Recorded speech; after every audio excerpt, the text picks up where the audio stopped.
Lei 866, de 21 de junho de 1993, somado com a Lei 10.520 de 2002.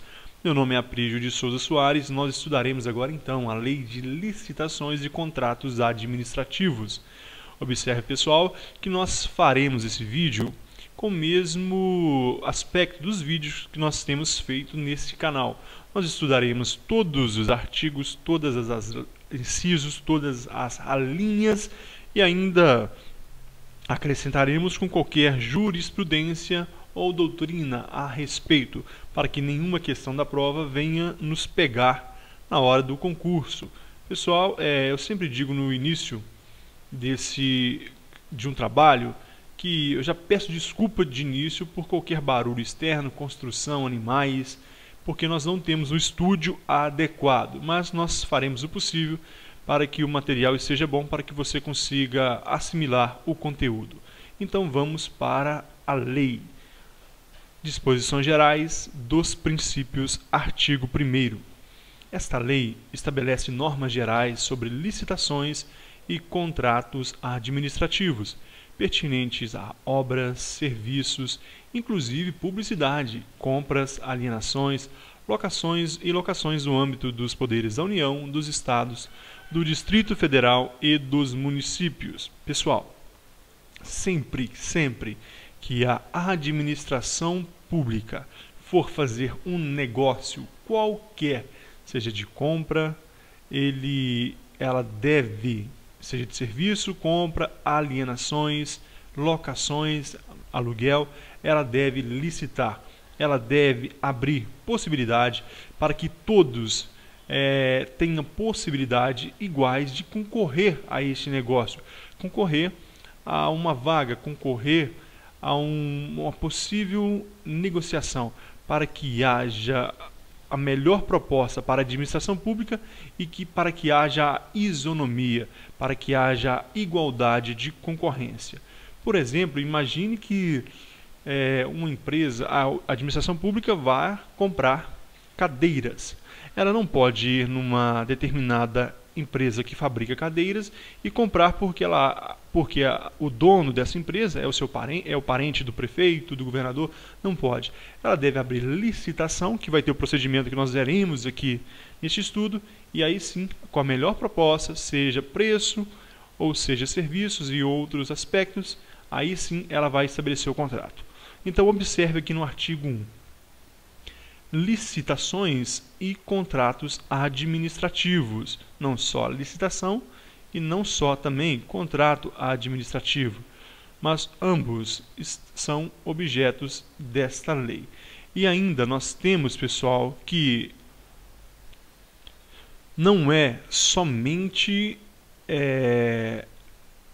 obras, mas obras, serviços, publicidade. Então, construção de uma escola, prestação de um serviço ou aquisição de um serviço, serviço de limpeza, por exemplo, serviço de transporte, publicidade, propagandas, etc. Compras, alienações. O que vem a ser alienação? Imagine que um bem que é público vai se tornar a ser um bem que é privado, vai se tornar a ser público. Alienação é todo tipo de troca de domínio, então inclui venda, compra de imóvel. Então, imagine que o imóvel vai deixar de ser da administração pública ou vai se tornar. É necessário que haja a licitação no âmbito dos poderes da União, Estados, Distrito Federal e municípios. Então, envolve todos os entes da federação. Parágrafo único. Subordinam-se ao regime dessa lei, além dos órgãos da administração direta, os fundos especiais, as autarquias, as fundações públicas, as empresas públicas, as sociedades de economia mista e demais entidades controladas direta ou indiretamente pela União, Estados, Distrito Federal e municípios. Se nós fôssemos resumir esse parágrafo único com poucas palavras, nós diríamos o quê? Que toda a administração direta e indireta subordina-se à lei de licitação. Os órgãos da administração pública, então autarquias, fundações públicas, imagina aí INSS, imagina IBGE, as empresas públicas, imagine aí a Caixa Econômica Federal, Sociedade de Economia Mista, imagina Petrobras e demais entidades controladas direta ou indiretamente pela União, Estado, Distrito Federal ou município. Qualquer órgão, qualquer ente no qual o poder público exerce controle, ou seja, ele tem a maioria do capital votante, então deve haver licitação. Observe o seguinte aqui, nós temos também os fundos especiais, pode trazer alguma dúvida, fundos especiais também necessitam de licitação. Imagine o Fundeb, o fundo especial é um patrimônio que foi coletado, cujos recursos são destinados a cumprimento de determinada finalidade específica. Pode ser propaganda, pode ser pagamento de segundo desemprego. Os recursos que integram o fundo especial, ele provém integralmente do Estado, não sendo de causar espécie que, em alguns casos, também haja participação de recursos privados, mas, em regra, é do Estado. Então, esse fundo especial, ele deve também estar subordinado à lei de licitação. Então, além dos fundos especiais, as autarquias, fundações públicas, empresas públicas, sociedade de economia mista, resumindo, toda a administração direta e indireta. Artigo 2º, ainda dos princípios. As obras, serviços, inclusive de publicidade, compras, alienações, concessões, permissões e locações da administração pública, quando contratadas com terceiros, são necessariamente precedidas de licitação, ressalvadas as hipóteses previstas nesta lei. Esse artigo 2º é um resumo do primeiro, acrescentando a situação da terceirização. Então, quando uma obra, serviço ou publicidade, compras, etc., for contratado com terceiro, for terceirizada, será precedida de licitação. As hipóteses que são exceções, nós veremos nessa lei. Mas, desde já, nós vamos guardar essa informação. Toda obra, ainda que terceirizada, deve ser precedida de licitação. Deve haver a licitação para que haja essa terceirização. Parágrafo único. Para os fins dessa lei, considera-se o contrato todo e qualquer ajuste entre órgãos e entidades da administração pública e particulares, em que haja um acordo de vontades para a formação de vínculo e a estipulação de obrigações recíprocas, seja qual for a denominação utilizada. O que é contrato, então, para essa lei? Todo e qualquer ajuste entre órgãos ou entidades da administração pública e particulares. Então, qualquer ajuste entre órgãos ou entidades da administração pública, seja um órgão da administração pública direta ou uma entidade da indireta e particulares. Então, se houver, desde que haja um acordo de vontades para a formação do vínculo, aí será formado o vínculo, e a estipulação de obrigações recíprocas, independente do nome, haverá um contrato. Imagine essa obrigação recíproca. A administração pública contrate uma empresa para construir asfalto. A administração pública tem a obrigação de manter financeiramente, parceladamente, ao longo dos anos ou dos meses, o pagamento daquele salário, daquela remuneração, enquanto a empresa tem a obrigação de construir X quilômetros de asfalto por mês. Então, é um exemplo de obrigações recíprocas. Continuando. Artigo 3º. A licitação destina-se a garantir a observância do princípio constitucional da isonomia, a seleção da proposta mais vantajosa para a administração e a promoção do desenvolvimento nacional sustentável, e será processada e julgada com estrita conformidade com os princípios básicos da legalidade, da impessoalidade, da moralidade, da igualdade, da publicidade, da probidade administrativa, da vinculação ao instrumento convocatório, do julgamento objetivo e dos que lhes são correlatos. Pessoal, esse artigo 3 aqui é uma questão que provavelmente cairá na prova, seja qual for o seu edital. Observe.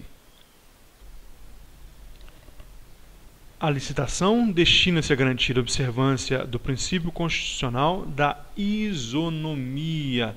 Isonomia, pessoal, não pode haver diferença, deve haver ampla concorrência, deve haver igualdade de condições para que todos possam contratar com o poder público. Depois nós temos a seleção da proposta mais vantajosa para a administração. Quando haverá vários candidatos àquele contrato, eles trarão a sua proposta e a administração vai selecionar aquela que é mais vantajosa, seja por técnica ou preço, ou técnica em preço. Nós veremos isso mais para frente. Promoção do desenvolvimento sustentável. Memorize isso, né? Está na moda agora. Desenvolvimento nacional sustentável. Deve ser observado na licitação. Essa empresa aqui, ela causa menos danos e menos danos ao meio ambiente e mais resultado. E será processada e julgada com estrita conformidade aos princípios básicos da legalidade.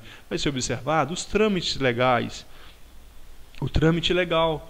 Como que decorre o processo da licitação? Não pode fugir da lei, não pode fugir dos meios legais. Impessoalidade, eu falei no início, não posso contratar aquela empresa porque ela é do meu sobrinho. Não, eu vou contratar a empresa que vai trazer mais benefícios para a administração pública e menos gastos. Moralidade, o honesto, o desonesto. A honestidade deve ser observada, a transparência deve ser observada, a igualdade de condições para a concorrência, a igualdade para que todos possam concorrer àquela vaga, a publicidade, o contrato, não existe contrato administrativo secreto, deve ser publicado em edital ou carta convite. Nós veremos que muitas vezes não foge da publicidade, aquele administrador que envia uma carta convite muitas vezes e não publica em amplo meio de divulgação. Da probidade administrativa, o administrador deve ser probo, deve ser honesto, a honestidade deve estar ali vinculada a esse processo de licitação e da vinculação ao instrumento convocatório. Nós veremos nesse princípio que o administrador, ele está vinculado ao instrumento convocatório. Por exemplo, ele abre um processo licitatório para a construção de um hospital. Tudo bem, ele vai e ali a primeira empresa, a construtora, venceu a licitação. Aí a segunda, a terceira, a quarta, naquela ordem. Ele não pode chamar a segunda, ele não pode, porque ele está vinculado ao instrumento convocatório. Aquela primeira deve ser chamada naquela ordem. Ele pode, é o seguinte, não construir. Aí tudo bem, ele tem a discricionariedade de não construir. Mas ele não pode chamar a terceira, porque é de um amigo, ou a quarta empresa. Ele deve estar vinculado ao instrumento convocatório. Ele deve chamar um após o outro naquela sequência. O primeiro não quer mais, desistiu, ele vai chamar o segundo. Do julgamento objetivo, não pode ser subjetivo, não pode haver parcialidade. O julgamento das propostas é objetivo, analisando a melhor proposta para o serviço público. Não pode haver opinião pessoal, particular, que venha ali trazer impessoalidade. É objetiva e não subjetiva, e há dos que são correlatos. Então, aqui nós falamos do artigo 3º. Releia esse artigo, porque é de muita importância para a nossa prova. Continuando, o parágrafo 1º diz o seguinte: é vedado aos agentes públicos admitir, prever, incluir ou tolerar nos atos de convocação cláusulas ou condições que comprometam, restringam ou frustrem o caráter competitivo, inclusive nos casos de sociedades cooperativas, e estabeleçam preferências ou distinções em razão da naturalidade da sede e domicílio dos licitantes ou de qualquer outra circunstância impertinente ou relevante para o específico objeto do contrato, ressalvado o disposto nos parágrafos 5º a 12 desse artigo e no parágrafo 3º da Lei 8248, de 23 de outubro de 91. Pessoal, essa parte final aqui nós não vamos estudar agora. Nós vamos deixar essa parte em azul para o próximo vídeo, quando nós falaremos dessas exceções. Aí nós voltaremos a citar esse inciso 1. O que nós temos que entender neste momento? Observe, é vedado aos agentes públicos o quê? Provocar ou omitir, fazer qualquer ação ou omissão que venham prejudicar a competitividade. De que forma? Nos atos de convocação, cláusulas ou condições que comprometam, restringam ou frustrem o caráter competitivo, inclusive nos casos de sociedades cooperativas, e estabeleçam preferências ou distinções em razão da naturalidade da sede dos litigantes ou de qualquer outra circunstância impertinente, irrelevante para o específico objeto do contrato. As palavras-chave para entender esse inciso 1 está em amarelo aí. Então, admitir, prover, incluir ou tolerar condições que comprometam, restringam ou frustrem o caráter competitivo. Os agentes públicos, sejam eles desde o presidente até o governador ou até mesmo funcionário público, todo aquele que é investido de poder público, seja em qualquer modalidade, ele não pode admitir, nem prever, nem incluir, nem tolerar condição do edital que não estejam prevista em lei. Então, as condições do edital devem estar no princípio da legalidade, nos princípios da moralidade, nos princípios da eficiência e etc. Então, não pode o agente público admitir que sejam colocadas no edital cláusulas, por exemplo, o licitante deve morar na cidade de São Paulo para que ele possa participar dessa licitação. Não pode, isso não está previsto na lei. Então, em razão de naturalidade, sede, etc. Qualquer circunstância irrelevante que não façam, que sim, venha a ser irrelevante para a admissão do contrato, não pode estar, então, nesse contrato administrativo. Isso é vedado aos agentes públicos. Lembra você que as exceções nós veremos daqui a pouco e nós voltaremos nesse parágrafo primeiro para ficar um entendimento completo. Ainda é vedado, no 2, estabelecer tratamento diferenciado de natureza comercial, legal, trabalhista, previdenciária ou qualquer outra entre empresas brasileiras e estrangeiras, inclusive no que se refere à moeda, à modalidade e à localidade de pagamentos, mesmo quando envolvidos financiamentos de agências internacionais, ressalvado o disposto no parágrafo seguinte e no. Agora sim, no artigo 3º da Lei 84248, de 23 de outubro de 1991. Preste atenção, pessoal. O que está em azul também, nós não vamos ler agora para não confundir o nosso entendimento. Nós estamos construindo um entendimento aqui. No próximo vídeo nós voltaremos e falaremos dessas exceções e vamos contextualizar o entendimento.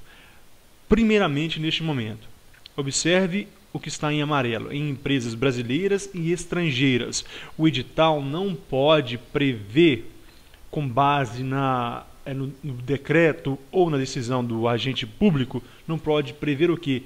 Diferença de tratamento entre as empresas brasileiras e estrangeiras. Não pode haver um edital assim, por exemplo, aquisição de materiais para hospital, um edital para empresa internacional e o outro edital para empresa brasileira. Não pode, é um edital único com as mesmas condições. Não pode haver não pode estabelecer então o agente público, com base na lei de licitação, diferença de natureza comercial, seja no comércio legal, não pode. A licitação é a lei, o edital é a lei do contrato. Então você não pode fazer editais diferentes, leis diferentes. Trabalhista, não pode haver diferenciação trabalhista, nem previdenciária ou qualquer outra entre o quê? Entre as empresas brasileiras e estrangeiras. Inclusive no que se refere à moeda, à modalidade, leilão, pregão, concorrência pública, local de pagamentos, mesmo quando envolvidos financiamentos de agências internacionais.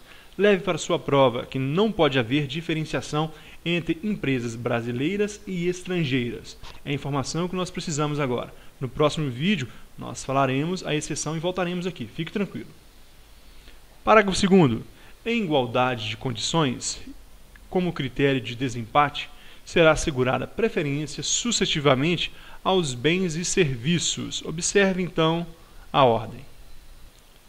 O 1 foi revogado, então, produzido no Brasil, produzido por empresas brasileiras, produzidos por ou prestados por empresas que investam em pesquisas e no desenvolvimento de tecnologia no país.